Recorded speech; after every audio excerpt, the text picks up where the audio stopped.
So just a minute or two before Lydia comes to the panel, and then I'm actually going to be joining her on the panel as well, because she's terribly lonely sitting there because all her panelists are online. So I'm going to be I'll beg your indulgence for 2 or 3 minutes as Lydia gets some paperwork she needed to get in the meantime. And now, of course, you fall terribly quiet and you're so attentive. Why couldn't you do that earlier when we were talking? So did you... There? I'm right here. You're here. There we go. There we go. There she is. And so I'm going to be joining her. So let me introduce our next panel. And this is where I really get excited, because this is very much my line as well, is the issue around regulation, legislation, and advocacy. You know, there's an interesting thing about advocacy. A lot of people can't tell the difference between advocacy and activism. Trust me, there's a very simple rule of thumb. No one pays an activist. But if you're lucky, you might be able to get a squeak out of somebody who's advocacy. So advocacy, activism, regulations, legislation, the stuff is essential. I must just make one correction to Anita earlier. Dr. Anita Ramzan, who mentioned the Disability Act. Now, I'm afraid I don't want to contradict you, but there's no such thing. We don't have a disability legislation. What we have is bits and bobs of other legislation which we draw on, certainly, but we do not have disability legislation. But let me introduce you to your panel moderator, Lydia Pretorius. Now, Lydia is like, who remember Game of Thrones? Who remember Game of Thrones? Do you remember the various characters that played the Hand? Remember the Hand? The role that various characters played? Now, Lydia is like the Hand. She is that seriously organized dude in the background who knows everything. I don't know another soul in this country, and I really mean that. And I've been doing this for 25 years. She's been doing this for 30. Who is 40? And she corrects me as now. There we go. She is the most encyclopedic person when it comes to the issue of legislation, regulation, and advocacy. There is no other person that could shine a torch. And so we are very proud to say that Lydia is here today, has helped enormously in constructing this workshop, this entire conference, but particularly is moderating this panel on this issue. And she's asked me to join us, for which I am most proud. So a big hand of applause for Lydia Pretorius, please. Thank you, Jeremy. Where am I? Where must I go? I can just come back. Yeah. There's your stick. Okay, cool. Thank you. Well, I think I've been set up for failure. I will not call myself a legal fundi. I might call myself an activist horror, but I'm not sure of the legal fundi. The only reason you're an activist is because you're on pension, so you don't need to worry about being paid.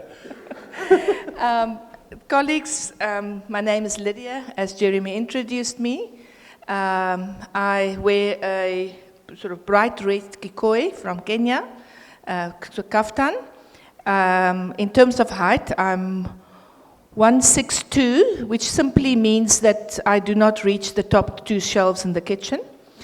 In terms of width, my elbow is soft in blind speak, and I can still fit in through a door without having to turn.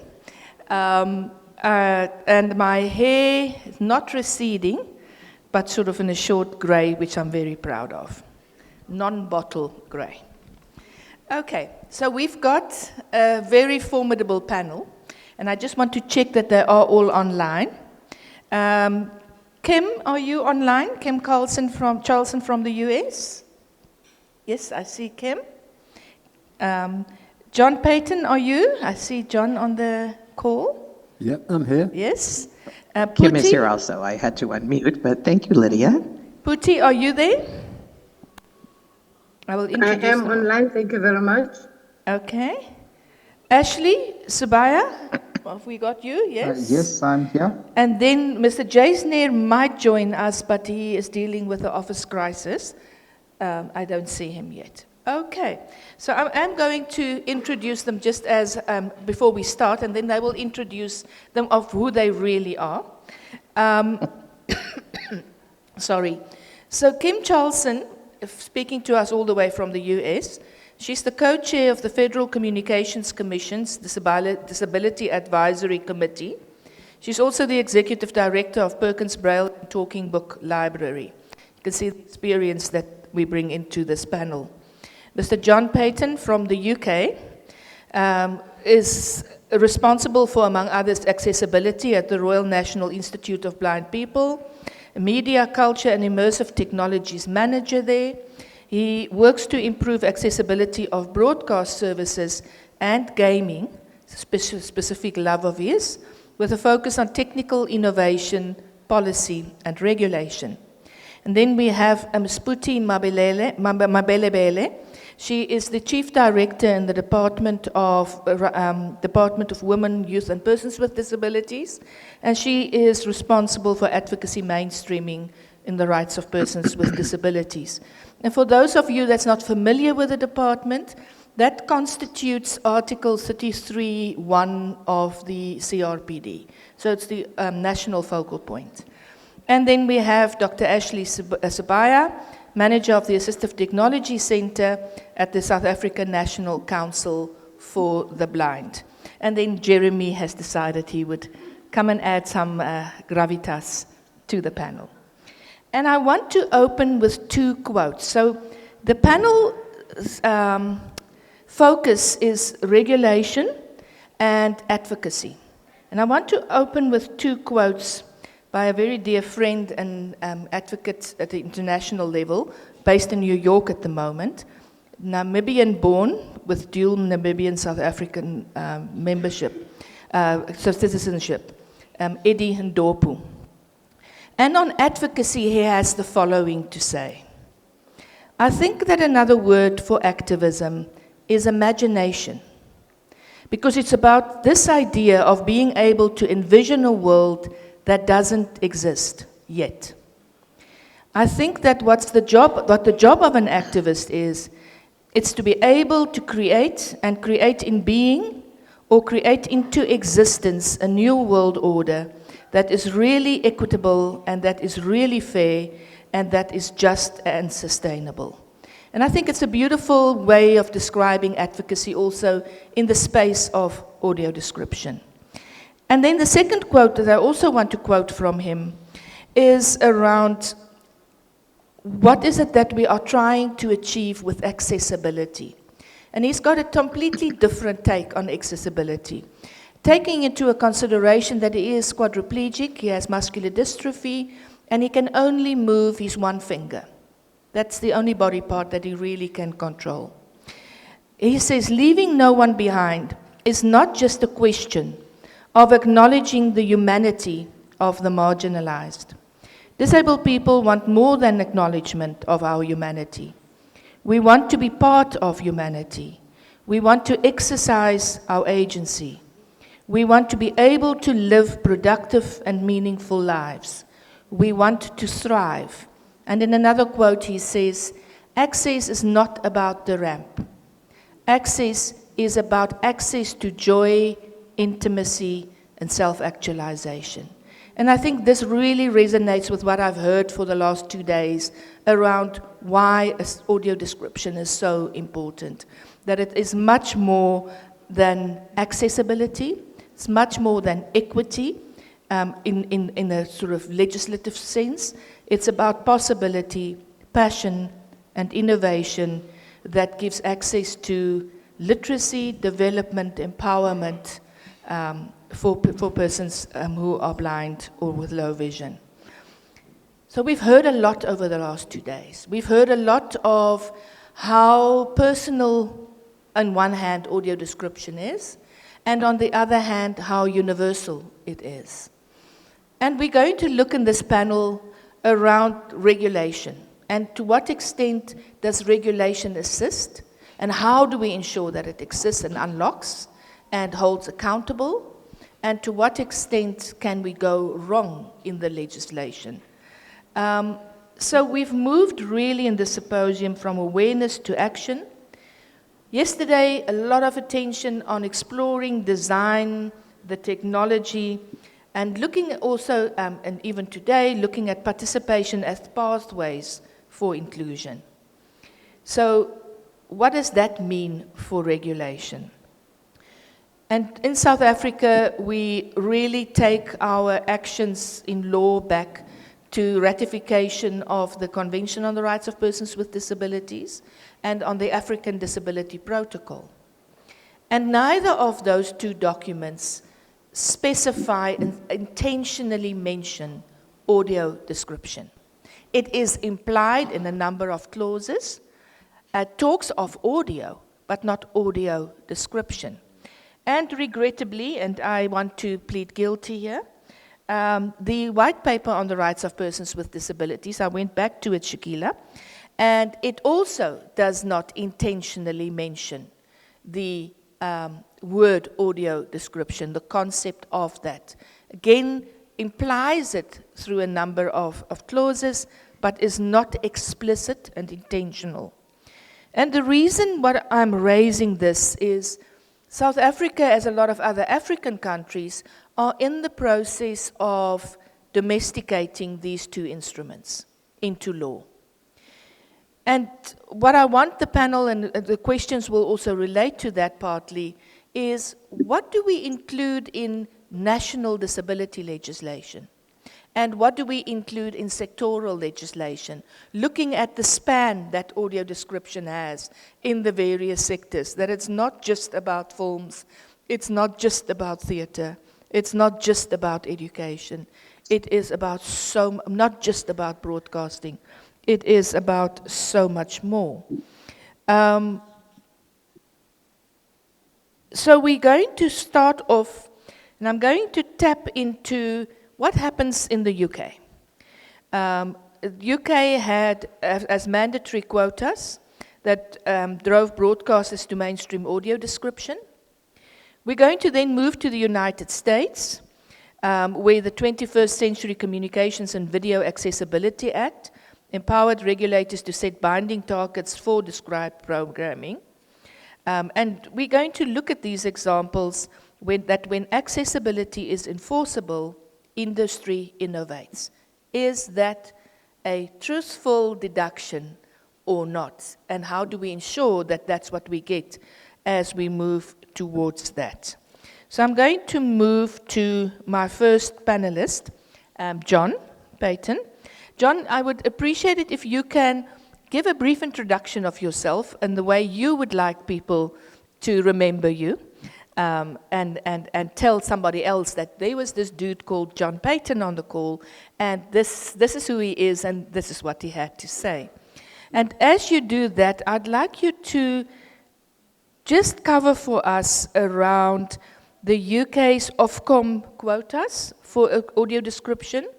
What drove this regulatory process? And did advocacy by organizations of persons with disabilities or by disability activists themselves as individuals play a central role in keeping audio description design high on the agenda? John, over to you. Thank you. Yes, of course. So I'm a white man. I have brown hair, a few greys, brown eyes and glasses. I'm currently wearing a black suit jacket and a pink shirt, although it looks kind of white on the thingy, so that's by the by. Yes, so in the UK, Ofcom, our national regulator, our version of ICASA, have got or have set 10% audio description quotas for broadcasters. And that's something that happened way back just before we had digital TV. And at that point, it was voluntary. And then part of the way through the digital TV switch over, we managed to kind of make it mandatory.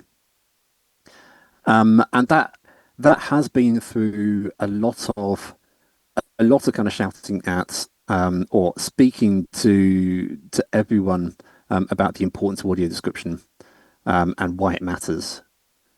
Later on, we were looking at trying to move from 10% quotas to 20% quotas. And Ofcom said, it's a lovely idea, but we don't think we can mandate that because they're kind of controlled by by the Communications Act on what they can do. And at the time, it was the economy was fairly good, and so we managed to get our public service broadcasters, and that's BBC, Channel 4, ITV, and actually Sky, who aren't a PSB but agreed to this, to agree to voluntary targets of 20%. That was us speaking to Ofcom and the government kind of says, well, we wouldn't like to have to force you on this. So if you do it voluntarily, we won't need to pull that lever. And definitely the PSBs have gone far beyond that. So once they had that kind of 20% voluntary target, that kind of got the ball rolling, and it's moved on to now they're often doing 40% kind of average audio description. I think it has been a lot of us talking to everyone and trying to push everyone. But I think also once we got people on side, then it was really understood and it was valued by the broadcast as well. Okay, just to follow up to that, you use the word quota and target almost interchangeably. And there's a big debate in South Africa around which one do we prefer, quota or target. From your experience, how do you see the difference and which one works better? And then the second aspect, just with having quotas and targets in place, do you find that audio description gets equitable attention and space in the accessibility broader space, both in terms of advocacy by RNIB and other organizations, but also just in terms of the investment that goes into accessibility? So yeah, in terms of quota and targets, I think you need to have one of the ways we work is we try and get voluntary action from companies, and then once we have that, we try and cement some of that in with legal mandates. So legal mandates will always be a kind of quota, but we kind of try and push companies to do as much as they can, and kind of take it on board themselves. And we're lucky in the UK that we've managed to do that. One of the things in terms of the appreciation of audio description and understanding of audio description, one of the things we've heard so many times, I'm sure everyone here has heard, is, but do blind people really watch TV? Can they watch TV? And we've been telling people for 10 years or more, yes, they do. They love it, especially with audio description, which allows them to participate properly in kind of content. And when the legislation was set up, there was another clause on broadcasters to promote the understanding of audio description and awareness of audio description. And so every now and then, Ofcom does a bit of a kind of a survey to see how well people understand and are aware of audio description. And if it's deemed too low, then we work with them and the broadcasters to do an audio description awareness campaign. And the first year, I think we were really pushing that. We had to kind of say, this is something important. By the way, it's one of your mandated to do this. You need to do this. So work with us on this. And then something interesting, the second time it came around, it was almost like the industry was leading it, because the creatives that were creating these adverts around audio description had really got on board, and they loved the idea of trying to explain this concept. And yeah, we had some very, very creative adverts from the broadcasters on that, trying to make people aware of what audio description is and how it helps. But obviously, in relation to your point, yes, we do need to keep explaining what it is, how it helps, and just expanding that awareness. Okay, thank you. Interesting notion that you asked the duty bearer to create the awareness that would place a higher obligation on them to actually adhere to it. Interesting notion that. Kim, if I could move on to you and what's happening in the States. Now, Joel has done some sharing with us over the past 2 days, anecdotal and within the context of conversations. But looking at the 21st Century Communications and Video Accessibility Act vis-a-vis the Americans Disabilities Act, the ADA, the 21st Century Communications and Video Accessibility Act, what's called the CVAA, really brought audio description to life. How did collaboration between the FCC and the disability community secure the success of this legislation?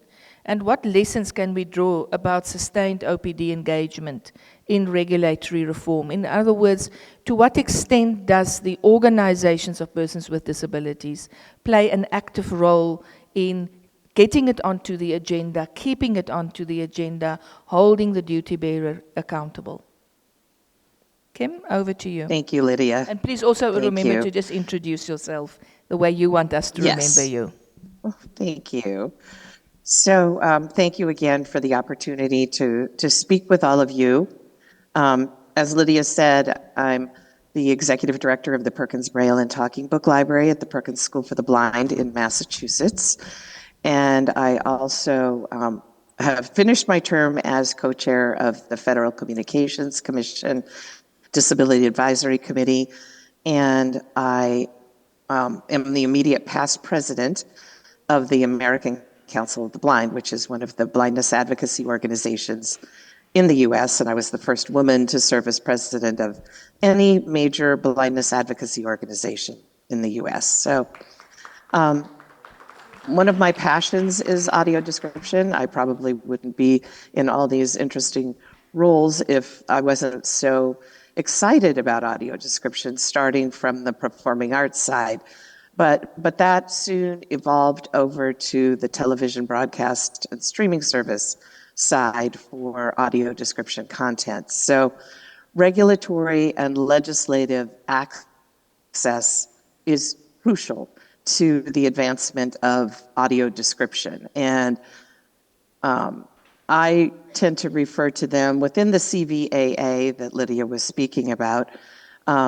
We have currently levels of description. It was built into the legislation that after so many years, you would have X hours of broadcast. So I would caution about using hours as a measurement for how much audio description you have, because what's happened in the US is that we've hit the ceiling with the requirements that were built into the legislation at 87.5 hours per quarter for broadcast television, which are the 5 major broadcast networks, or the top 5 cable providers in the legislation. So 87.5 hours is not that much time per quarter.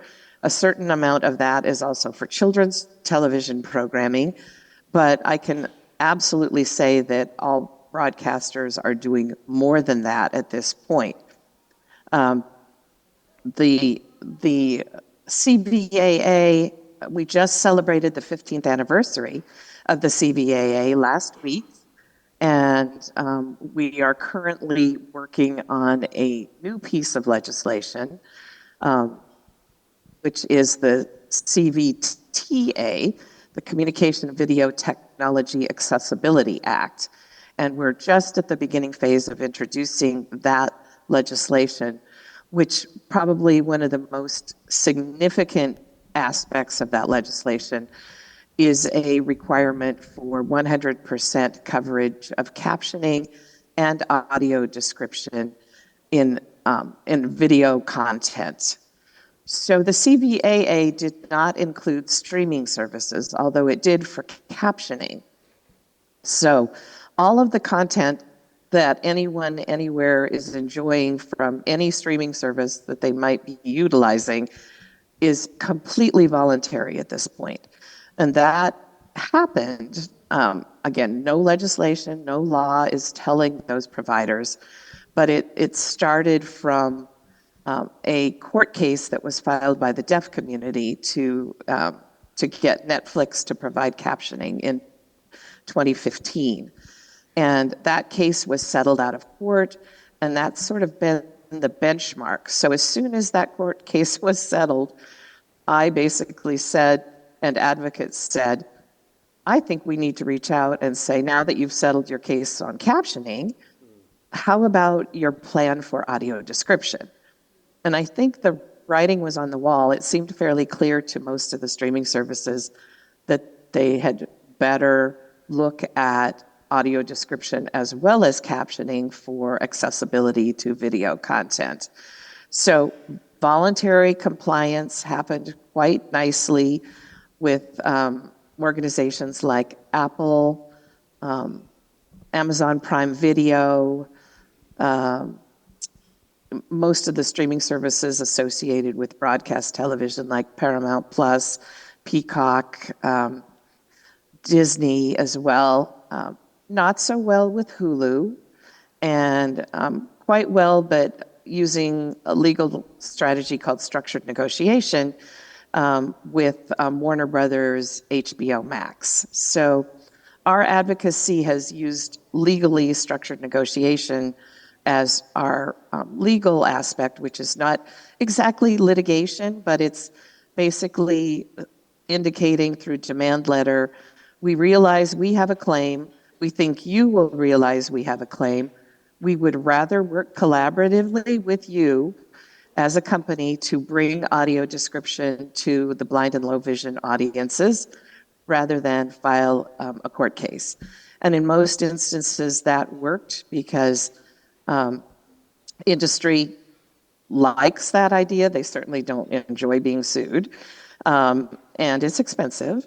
So being able to do it in collaboration is hugely important. So one other aspect of that collaboration with respect to our new legislation, the CVTA, is that we have spent quite a bit of time meeting with industry before the legislation is filed, allowing them to see a draft of the legislation and to address some of their concerns as they go over the legislation. And we've been able to compromise before the legislation is filed on aspects, or we tell industry, that's already in the law, you should be doing that. We are not going to change the current law.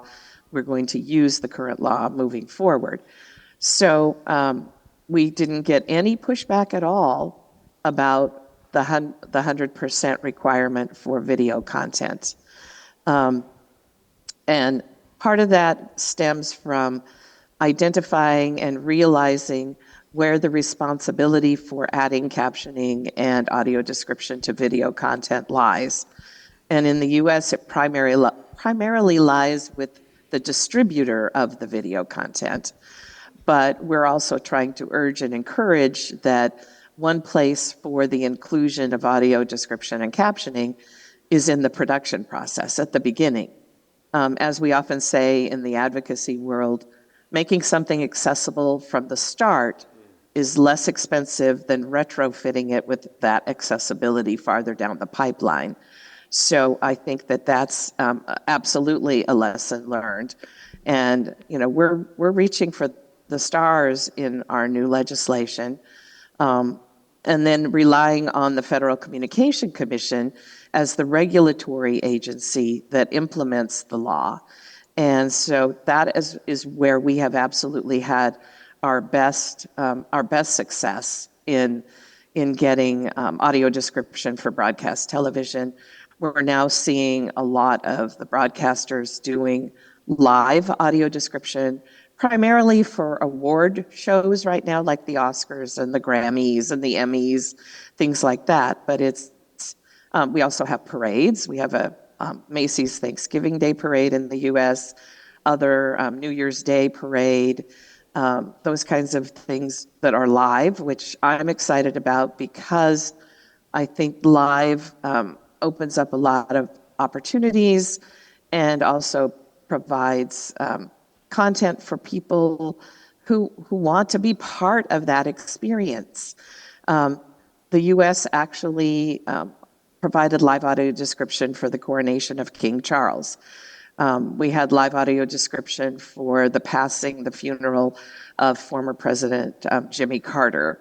So those kinds of things are events that are happening in our society that everybody is interested in. They want to watch those events.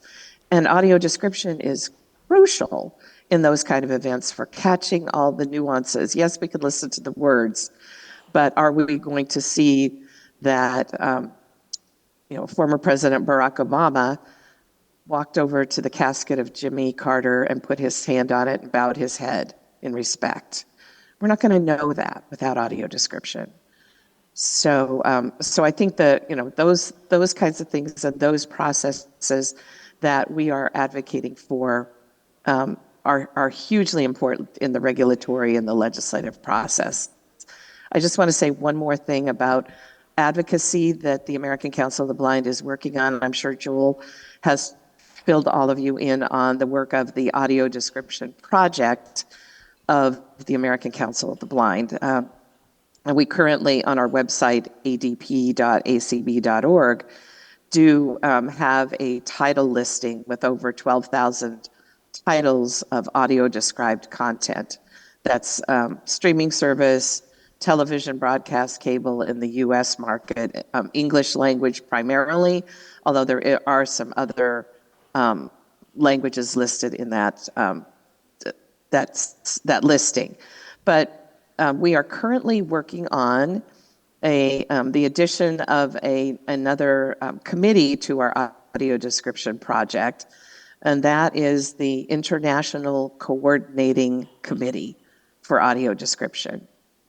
And that committee is going to have representation from English-speaking countries, and I will be looking for a representative from South Africa to participate on this committee.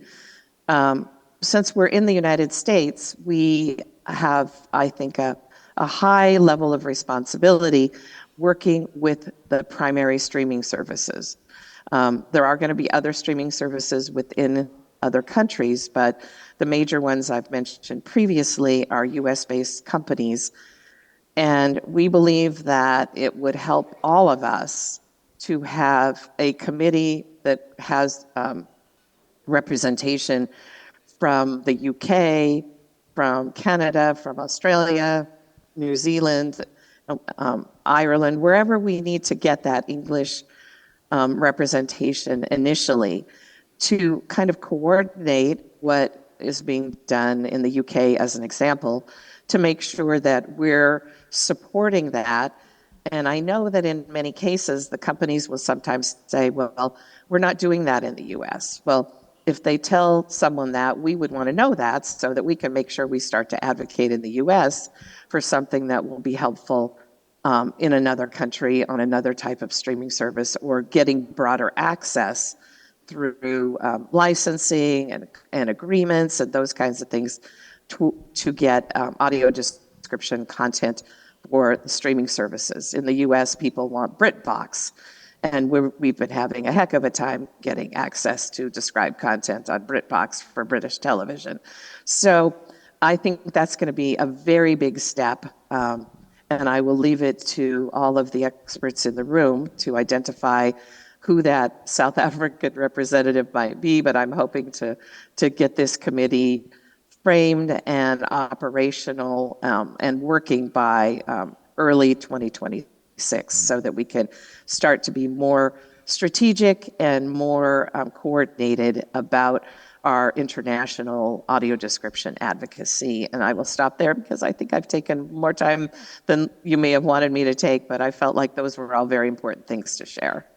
Thank you so much. Very useful, and I love the way in which you covered the whole value chain in the regulatory framework in terms of sort of first law and then the follow-throughs, the regulatory bodies, the advocacy components, setting standards. So you really went through the whole value chain. My follow-up question to you just is, and it came up quite pertinent in a discussion this morning, but also came through in a number of discussions yesterday, and that is the involvement of the end user. Whether that is through organizations, whether that is through individuals, but to what extent within your regulatory framework is there a requirement, or do you think there should be a requirement around the nothing about us without us principle built into the legislation around the monitoring, the tracking, the holding people accountable, but also on the production side? Yes, terrific question. And on the regulatory side, the legislation, both the current and the future legislation, does have a requirement for an FCC advisory committee that would have representation from the deaf, hard of hearing community and the blind community, as well as industry, to work on audio description. I mean, the advocacy, there's absolutely no question that audio description and its advancement wouldn't necessarily move forward if it wasn't for the advocacy of blindness organizations and deafness organizations. Captioning in the US is ubiquitous, it's everywhere, it's pretty common. Audio description is probably, I would have to say, 15 to 20 years behind where captioning is. But I also think that because captioning is nearly 100% on broadcast and cable television, that we are making strides with audio description much, much faster than they made those same strides with captioning. So we've got the captioning model, we have the equity model behind us to support all of that work. And the advisory committee for the regulatory process is crucial.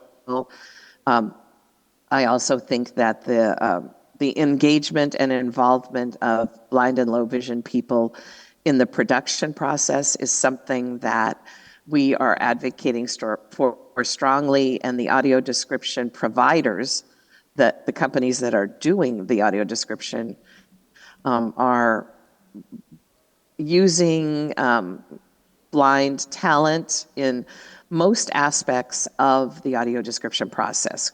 Quality control support, editing, some team participation in the creation of audio description scripts, and I am working on a certification process, as well as Joel may have mentioned this as well. We've been working on this for about 5 years for an audio description specialist certification as a credential, and that includes the writers of audio description, editors, and quality control specialists, who often are the blind professionals who are working in the field of audio description, to have that extra credential so that hiring organizations can see that they have the basic fundamental skills and knowledges of audio description. So that process definitely includes the engagement of blind people in the process, and so does the process of the certification. And our certification does not include audio editors or sound, voiceover talent, because they have other types of certifications that already exist for them, but that is an area where blind people are also doing voiceover work as well as editing of audio descriptions. So the process would not happen without the engagement of the end users and the advocacy of the end users. And we use their opinions, feedback in a lot of our advocacy work with streaming services and other production companies. Okay. Thank you so much. And I think I take two things from this response. And the first one is the linkages and the interlinkages between captioning and audio description. Whereas in America, you had a well-established environment for captioning that you could tap onto and piggyback onto. In South Africa, that's very much also a left behind environment. There was so much emphasis on promoting the use of sign language and getting that into the public domain that there's a large community of the small deaf and hard of hearing community that feels that came at the cost of their accessibility in terms of closed captioning. And I think perhaps it is an area where the audio captioning community, the audio description community and the captioning, closed captioning community could perhaps put forces together and say, let us put joint advocacy efforts in elevating these two elements of advocacy. So that's something I think we could think about. Then also, I think your messaging around the essentiality of not just having the sector involved, but capacitated to be able to advocate forcefully, but also provide the technical expertise and participate in the process.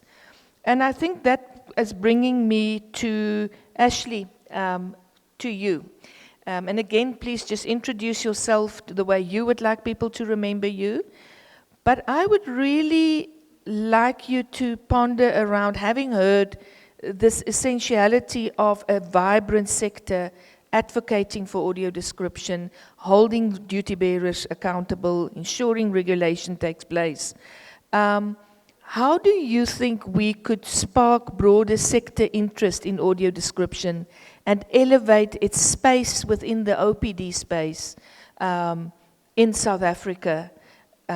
Why do you think there is less emphasis from the, let's say, the organizations that has a seat around the table in terms of government policy making, etc.? And what do you think within the sector could be done to elevate the voice of audio description? Ashley, over to you. Thank you, Lydia. I just want to check, is my video coming through? Yep. It is, okay. All right, I was worried about that. Thank you so much. So I am a 44-year-old Indian male with hopefully black hair. Hopefully it's not graying too much. And I am the, as Lydia mentioned, the Assistive Technology Center Manager for the South African National Council for the Blind. I think you raise a very interesting question and pertaining to sparking interest in the sector. To spark genuine interest in the sector, I think we have to change the story we tell about audio description. Too often it's framed as a compliance burden, and we really need to reframe it as a driver for inclusion, creativity, and innovation, and even market expansion. If we look at South Africa, where we have a dynamic cultural landscape, our theatre, our museums, our film and broadcasting sectors, which is burgeoning, and of course our sports, which was mentioned earlier in the end user discussion. Audio description doesn't just open access for blind and partially sighted people. It expands audiences on the whole. It enriches storytelling, and it aligns us with international standards of excellence. When cultural institutes and broadcasters see that accessibility should not be viewed as a charity, but an opportunity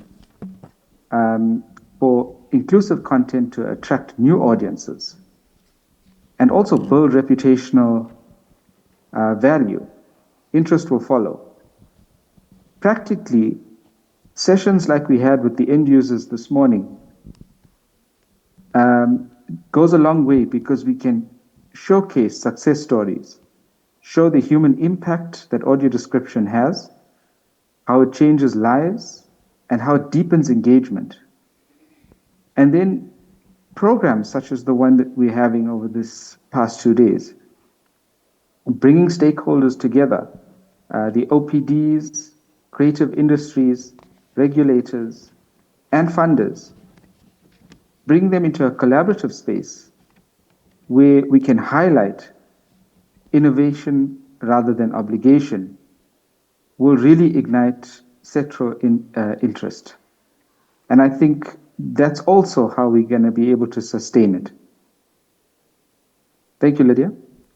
Thank you. And I really, really hope and trust that this symposium is going to place audio description within the intentional, overt realms of advocacy within the sector.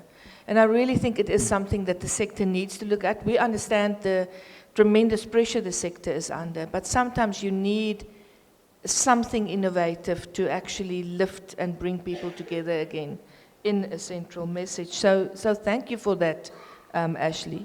And I'm now going to move on to Phuti Mabelebele, who is from, as I said, representing government here.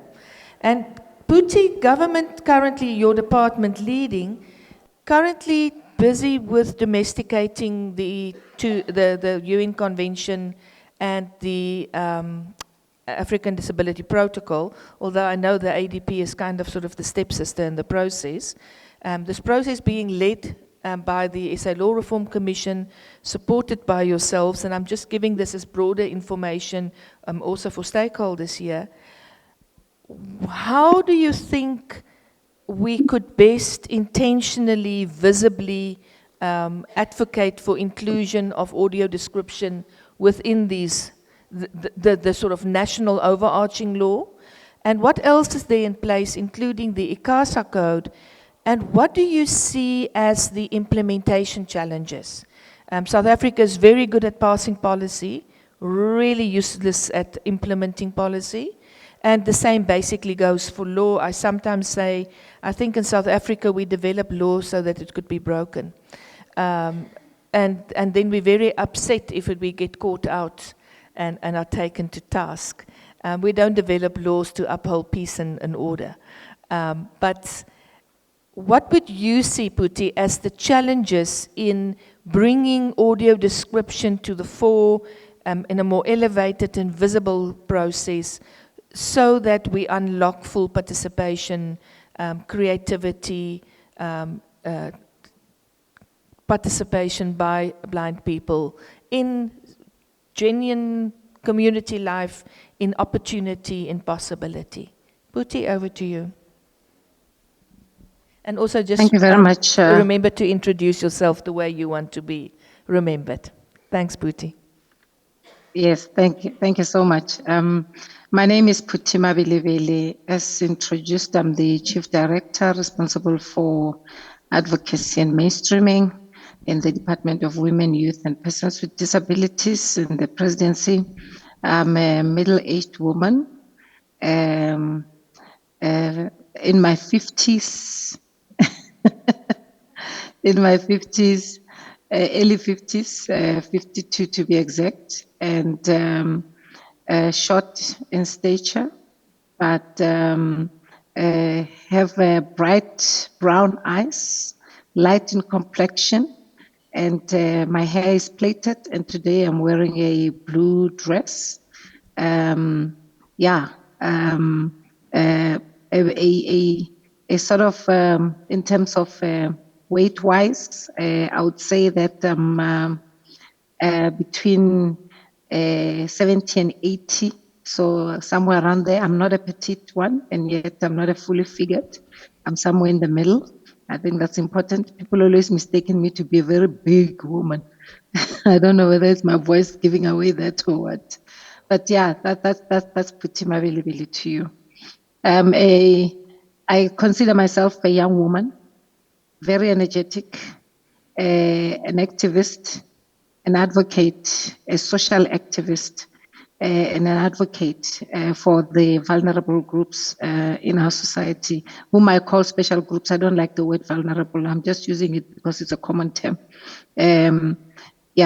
So in government, let me start by saying, I'm a big advocate of responsive policies and inclusive policies. And what I've discovered in the policy and legislative environment is that, yes, in South Africa, we have all the right policies.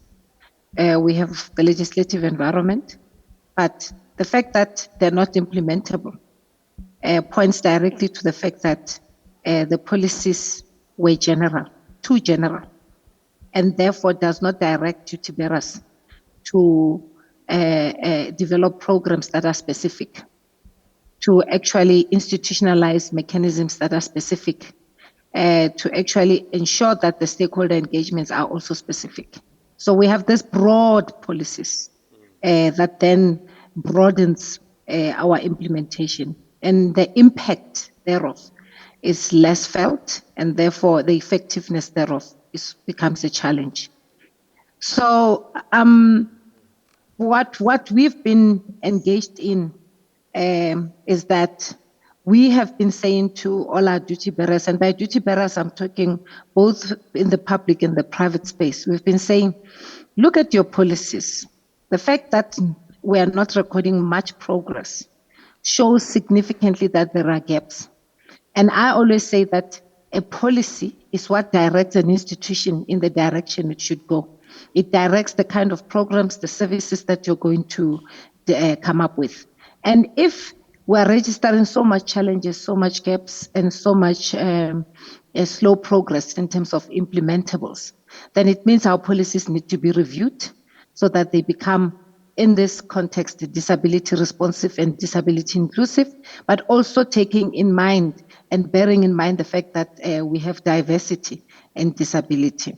So you can't have one policy that is general and expect different results. But also to say that, yes, the white paper is broad, and that talks to exactly what I've been talking to. But we have an opportunity now with the processes towards the development of the disability bill to actually ensure that most of the aspects that we're talking about are included in the bill, which is in the South African context. And therefore, I would say that as stakeholders that are here, let's take that process of the bill quite seriously. We're engaging in wide consultations. Even now, there are consultations happening on the discussion paper, which most of you gave inputs on. We're working with the South African Law Reform Commission on that, and therefore would want you to make inputs into that. But what we've also noticed in the space of accessible communication is that we have not, as a country, packaged all about accessible communication. What we have found is that we deal with matters as they come. Just the other day, the Constitutional Court ruled on Braille, and I'm supporting what the lead panelist said, the moderator actually said, that there's strong emphasis on South African Sign Language. Strong emphasis because we've just proclaimed South African Sign Language as a 12th official language, and yet people think that because we have got South African Sign Language, we have now accommodated and catered for every deaf person in South Africa, and that's not the case. There's issues of captioning, lip reading, and so forth in that community. The same in the community of persons who are blind. Because we have got a Constitutional Court ruling on Braille, people think that we have done and we have accommodated. So we have not really succeeded as we should in packaging accessible communication methodologies. And this is where we are coming in as a department, working with the Department of Communications and Digital Technologies to say, let's have a package of all these communication methodologies that we would want so that we're able to cater by and large. And within that package, create work streams that will talk to each and every communication mode or medium that we want to expand on.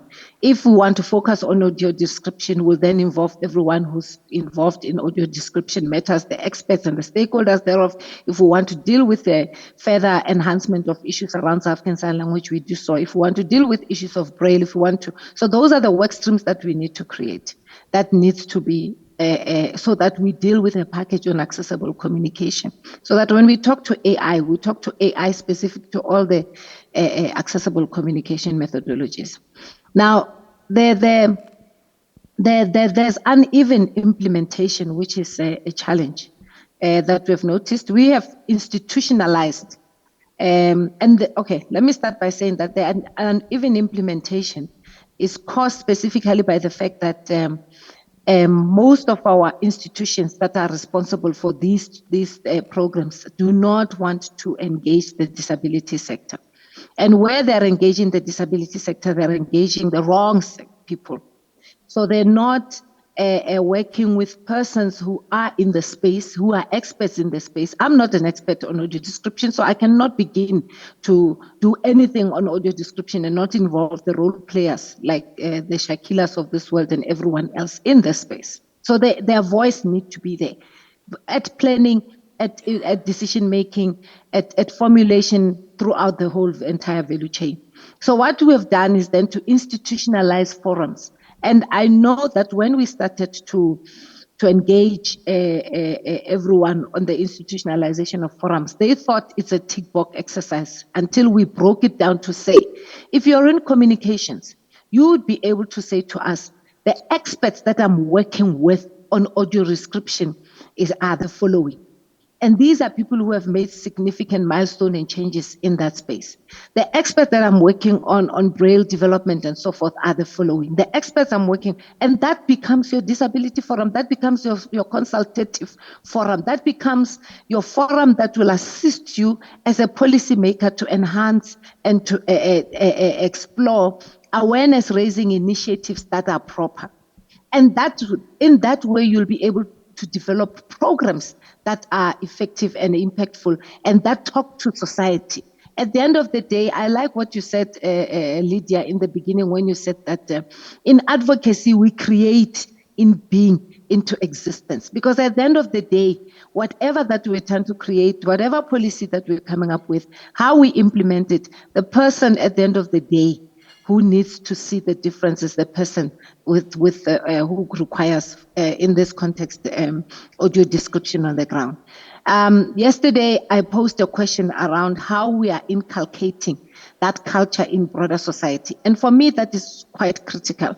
And when we talk about the fact that audio description in terms of access is personal, but at the same time universal. It's not meant just for persons who require audio description, but all of us.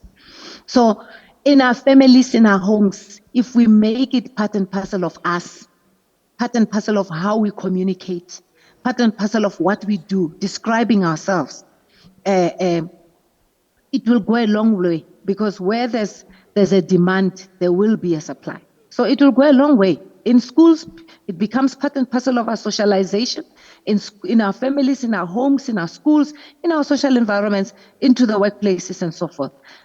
Believe you me when I say I knew about audio description, but I never understood it. So I had to learn it when I'm in the sector. Imagine the number of duty bearers that do not know anything around audio description. So it means we have to come up with capacity building initiatives and programs and so forth. Now, the code, sorry, in conclusion, Lydia, yes, I'm concluding right now. Sure. The regulatory bodies like ICASA and all of them have come up with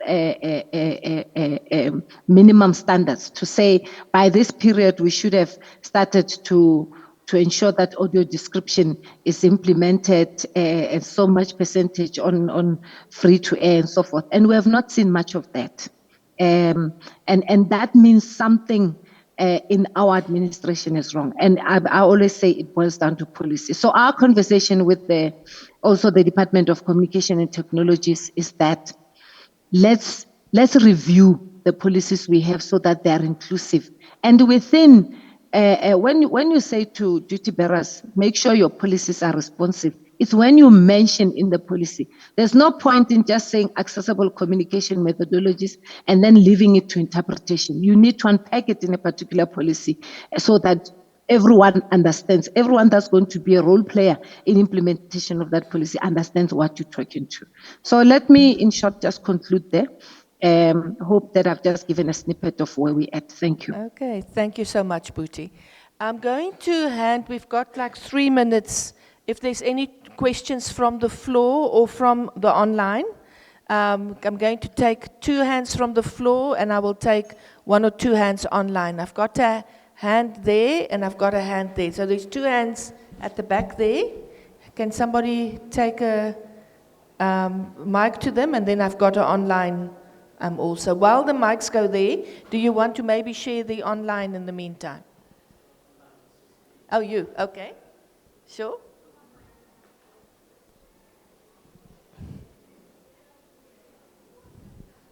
I wanted to ask the panel, why does the implementation of AD in acts and in regulations, why does it have to be incremental each year? Why can it not, be a full-on, everything by next year? Okay, so why this incremental approach and rather than just a jump from 0 to hero? Okay, I'm going to take that question for the panel, and then if we can have there were 2 hands at the back, if we can take them. So, I'm going to ask both John and Kim to give us a sense of to what extent is incremental better than just going full-blown, and to what extent, what's the issues around incremental targets? Yes? Yeah, this is Kim, and I'll go ahead and start to respond to that. And I think, in the best of all possible worlds, I would say go for it all. But we learned that wasn't going to work for us and that we had to compromise somewhere. I'm not sure that our compromise in 2010 was exactly what we needed, but it's what we could get. And so we went with the incremental stair step. At this level, you'll have this many hours. At the next level in 2012 or whatever, you'll have this much. That's what industry would support because it was kind of going from 0 to something. But now that we've had that in place and that we've hit the ceiling, and anything beyond the ceiling is not required, it is voluntary, I support and believe that the now industry is ready to accept 100% accessibility with audio description and captioning, and we haven't had pushback from them. But it was that incremental step initially that made the difference. So I'm interested to hear what John has to say about quotas or mandates. John, do you want to add anything to that from a UK perspective? Yes, of course. So part of setting out the regulation is Ofcom wants to make sure that it wasn't an undue burden to the industry, because if it was, then they couldn't get it through. So the idea of stepping up is that if you said, right, from tomorrow you've got to do 10%, the industry says, oh, we can't. We don't have anything in place, we can't do this. And so it's a way of saying, okay, so at this point you're going to do 2%, and then we're going to, next year it's going to be up to 5%, and then it's up to 10%. So it's a way of allowing that industry and that capacity to build. Because if you say, right, you've got to do everything right from the start, then they would say, actually, no, we can't. We don't have anything in place that allows us to do that. Thank you so much. I'm going to take those 2 hands quick from the back. Yes? Hello, my name is Balasalabana Kumalo. I am a filmmaker and I run a production company called Watchdog Media, and I'm also part of the Writers Guild of South Africa. My body is that of a Coca-Cola bottle, curvaceous. Currently, I have braided hair in an ombre color. I am an African woman, proudly black and proudly African, hence wearing a white t-shirt which says, Africa, your time is now, which is written in black. I'm wearing a jacket which is electric blue, as well as black leggings and nude pumps. And I'm also wearing, because I'm a fan of bright colors, I'm wearing tassel earrings which are pink, well, not pink, but luminous pink, yellow and blue, and light pink glasses. Now I'll get to my question. As mentioned, I'm within the film sector. My question is regarding audio description for visually impaired people from an employment perspective, within the film and TV and broadcasting sector. Currently in South Africa, there's the issue of the Copyright Amendments Bill, and we've seen across the US the various strikes when it came to actors and it came to writers regarding compensation, regarding copyrights. My question to you is, within the space of audio description, is there legislation on compensation as well as copyrights and ownership of the audio description that has been created? Okay. So since you mentioned the US, this is Kim, and I'll respond to that quickly, that you're correct that in the strike that was held by the screen actors, writers a couple years ago, initially audio description was not included in that, but following up, it was added for the writers of the scripts for audio description to be able to be included in that union for representation. So, and then there was also, just as a factoid around that, a proviso that allowed the writing of audio description to be exempted from the strike, so that we continued to have audio description becoming available for new programming that came out. So the union was good about that and recognizing that it was an accessibility issue for content that was still being created during the strike. So the salary issue is always interesting, but we certainly advocate for reasonable payment, and the companies that are doing most of the audio description work are obviously paying. There's a lot of push toward things such as AI for crafting audio description. There are tools out there being used, but they are being used with human oversight and intervention. And there is pressure about trying to get the pricing of audio description down. Captioning, I think, has kind of hit that bar, and they're doing fine with that. But audio description, there's still a little bit of a pain point with respect to it costs more. Now, does it cost that much more? I can't say specifically, but it does tend to cost a bit more for audio description because of the engagement of humans to make sure that the audio description is accurate, that there's no, phenomenon within the audio description that AI created that isn't accurate. But certainly, I believe in promoting the concept of appropriate pay for audio description professionals.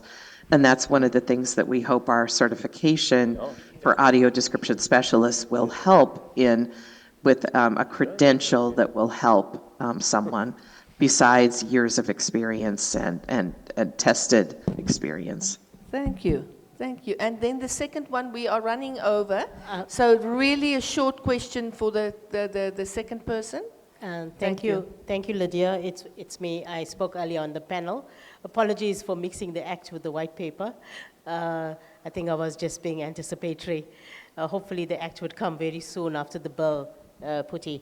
But I just want to respond to the question that was raised around copyright. And you would find that in the regulatory environment, sometimes it's a related act that has applicability. In this case, it will be the Intellectual Property Rights Act of 2009, I think, or 10. So the Intellectual Property Rights Act will cover you. I'm not too sure about its specific reference to audio description, but there is always the process of where an act is amended and where the groups, the advocacy groups can actually request for those to be included in the act. So it may not fall under the bill that Phuti is busy with or but it could fall in a related act. And in this case, it could be that or anything related to communications around ICASA. But the question I wanted to pose, and I hope I'm not going to be thrown out for saying this, but I noticed that there is within the disability community, I think, there's a lot of dynamics. And I think for persons like myself working in government, sometimes these are very difficult to navigate because you don't know on whose toes you are stepping. Just to give you some examples, if you have to look at blind, you have the Council for Blind, the National Council for Blind. You have Blind SA. You have Deaf Blinds SA. I get confused in terms of, what is, are they all advocating for different things or are they advocating for the same things? Why are we having so many different bodies represented? It makes it very difficult for us to navigate, but maybe somebody has a response to that. Thanks. Thank you so much, and thanks for that additional information. For the sake of time, I'm going to just give you a brief response to your last aspect. I think associations of persons with disabilities, organizations of persons with disabilities, are first and foremost voluntary associations, so it's freedom of association. And that's why you have more than one. The issue then becomes, does government regulate that? Doesn't government regulate that? And how does government decide who sits around the table? So there are some guidelines provided in policy. The Act hopefully will constitute that in a much stronger component. But I also do think South Africa has a lag in terms of during our transitions. The first step was to convert organizations where non-disabled people spoke for disabled people, to convert those organizations and transform them into organizations where disabled people speak for themselves within those organizations. South Africa is one of very few countries in Africa that doesn't have an apex body in the sector. In other words, our umbrella body. And there are moves in the sector is finally talking to each other to see how they would establish that. Because that would, to a large extent, become a clearinghouse to try and, resolve some of these issues. For the sake of time, I'm going to go back to my panel, and I want you to, in 30 seconds, each of you, having listened to each other, having listened to the questions, what is your recommendation in what is next, moving from aspiration to obligation to regulation? Sorry. John, I'm going to take you first, and then we'll go to Ashley, then to Kim, then to Phuti, and then lastly, and then I've got everybody, I think. John, over to you. Yep, so I think one of the things we found in the UK is that regulation often follows the kind of voluntary action. You get that groundswell, you get something recognised and understood, and then you can kind of cement it in legislation. So I think generally encouraging awareness of audio description and get content producers to be interested in it. Because if you create a piece of content, you want people to be able to access it. You don't want, if somebody said, do you want to, should we distribute this to everyone or should we just distribute it to these people over here? You would say everyone. And so I think try and get that groundswell, try and get that appreciation, that understanding. And from there, you can then cement that in regulation. Thank you. Ashley. 30 seconds is not a lot of time. But I think, we need to actually look very closely, I think, at three things. It's skills development, developing proper standards in the sector, and sustainability. I think in terms of skills, we do need a coordinated approach and a national training pathway for audio describers, especially now with the landscape in all official languages. And this should be co-created with organizations of persons with disabilities, universities, the broadcasters themselves, and government partners. And we have to make sure that we are culturally relevant and that we are promoting technical excellence in the sector. I think in terms of standards, we must have a shared quality assurance framework that we adopt and a central repository for best practices. We need to have a space where describers, OPDs, industry partners are able to collaborate to maintain a high level, not just from a technical perspective, but in terms of authenticity and accountability. And I think in sustainability, we have to embed accessibility into the economic fabric through procurement incentives, funding criteria, and public sector partnerships that reward inclusive content production.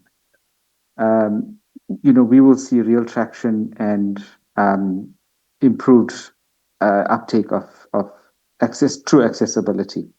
Thank you. Thank you. There's a very good reason why you've got doctor written before your name. To in 30 seconds summarize that up in such a succinct and complete way. So thank you for that. Kim, over to you.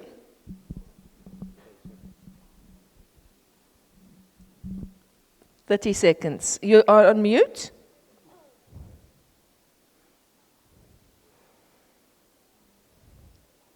Excuse me. I apologize for that. Thank you.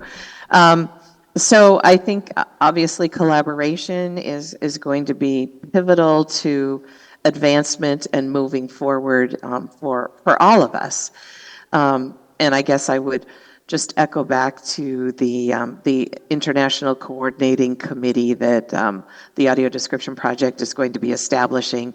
If we could partner together, and the leadership from the UK and the US can help pull along other countries because they're part of our collaboration, I think that will be something, and that you have aspirational targets to point to that have been successful will help you in moving the government agenda forward.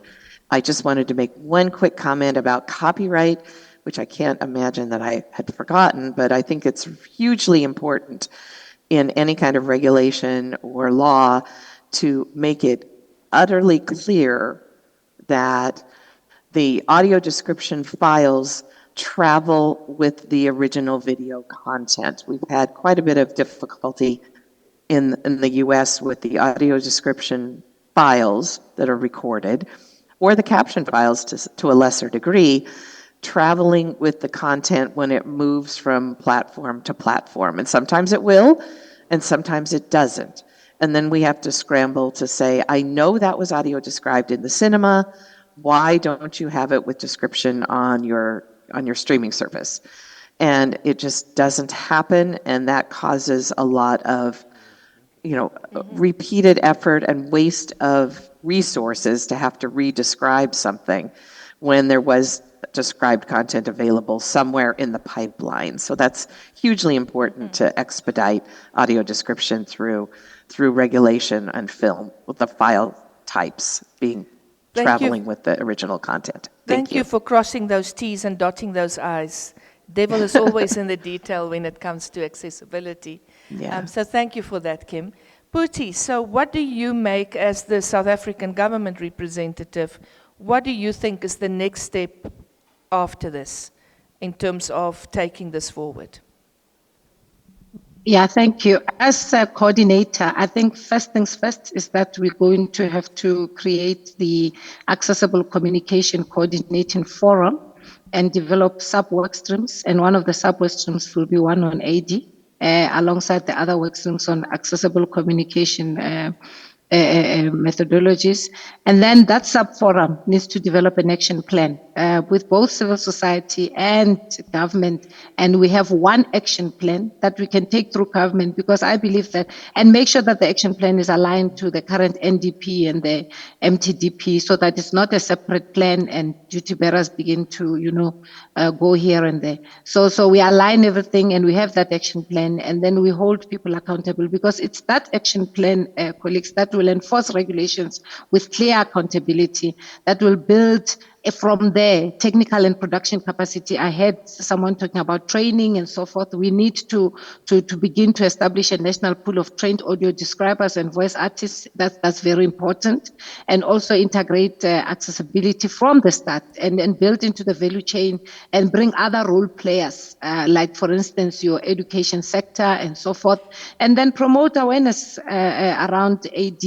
That action plan has got to encompass such matters, but also update the legal framework for this particular era and generation that we're in and moving forward. So for me, that is what that particular action plan should be able to encompass. But also critical is that we have to partner for inclusion with private sector key players that are advanced in the film industry and so forth, notwithstanding the challenges that exist within the creative sector. We know that there are challenges in that space, but however we can assist the creative industry to also become a support partner and also a partner to bring this particular, to enhance on AD and so forth. So for me, critical is establishing that forum for implementation. Thank you very much. Thank you, Phuti. In other words, and I think the stakeholders in this room can play a huge role in doing that strategic stakeholder mapping of who should be in the conversation around taking audio description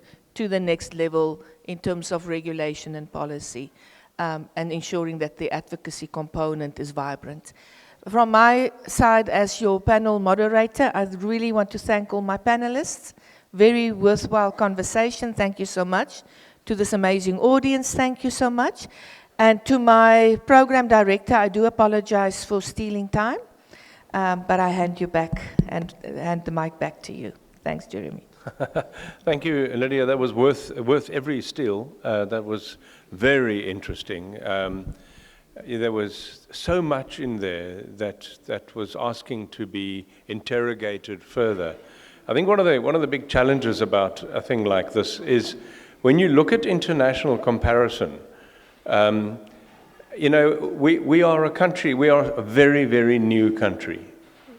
Critical as we are of some of the issues going on, we are an exceptionally new country. And we've had a great many fish to fry in our young democracy. And I'm not trying to make an excuse for why we are behind the curve. But as long as we know that we are behind the curve and that we are definitely need to play some form of catch-up, but which cannot happen. What struck me, listening very carefully to the panelists, was the issue of, even though there is such exceptional mechanisms in place, particularly in the States and the UK, even they admitted that there was still fundamental ignorance around the issue of audio description.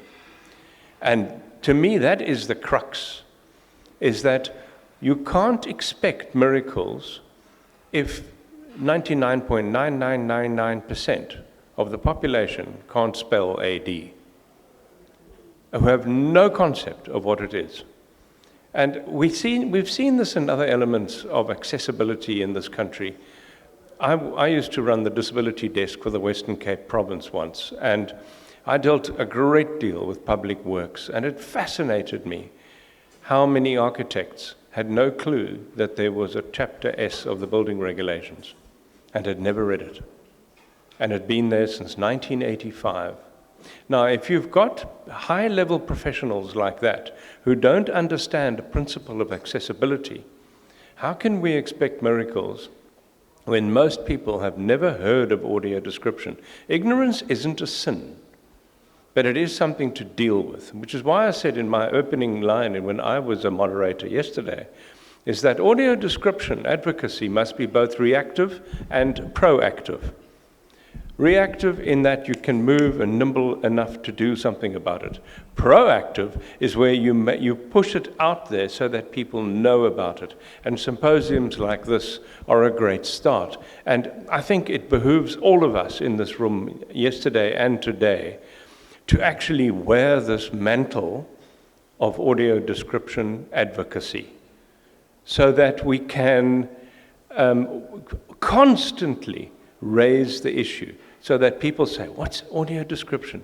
And you can tell them, and you're proud to tell them, because the more people we can tell, the more uptake there'll be of the concept. So I thank you very much, Lydia. That was terrifically moderated. There was no accident why we asked you to do this one. A brilliantly moderated session. Thank you. Big round of applause for Lydia.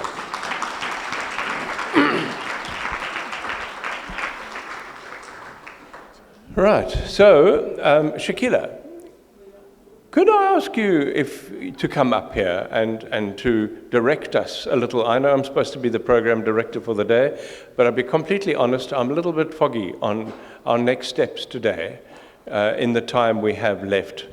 And I was wondering if you could come up here and facilitate that somewhat. I have the program here as well. I'm good.